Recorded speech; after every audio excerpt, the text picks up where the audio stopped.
ஓம் பட்டத்தரசியம்மன் போற்றி போற்றி. ஒரு காலமன்று ஓர் ஊரன்றும் ஓடம் கடந்து வந்த கதை.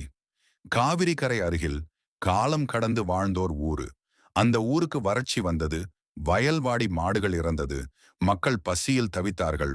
மழை எங்கும் இல்லை, நிலம் காய்ந்தது.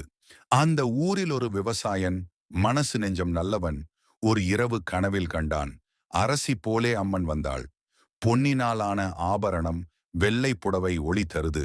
முகம் மினுங்கும் சூரிய ஒளி. பட்டத்தரசி அம்மன் நின்றாள். என் மக்களே, பயப்படாதீர்கள். உங்கள் ஊரை நான் காக்க வந்தேன். வேப்ப மரத்தடி சன்னதி கட்டுங்கள்.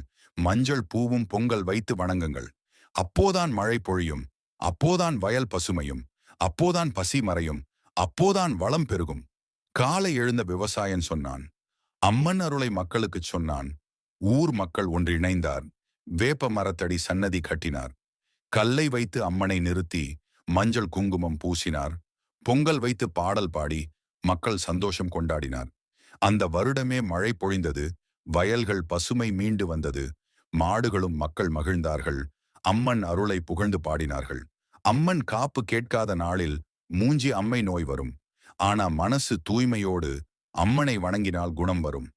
ஆடி மாதமும் பங்குனியும் திருவிழா கோலாகலமாகும். ஆண்கள் கரகம் எடுத்து வருவார்.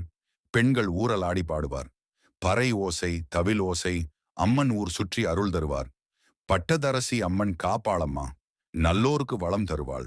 பாவி தண்டித்து நல்வழி காட்டி குழந்தை பெண்கள் காப்பாளம்மா. ஊருக்கு வாழ்வு வளம் தருவாள். அம்மன் அருளை வாழ்த்தி பாடுவோம். ஓம் பட்டதரசி அம்மன் போற்றி போற்றி.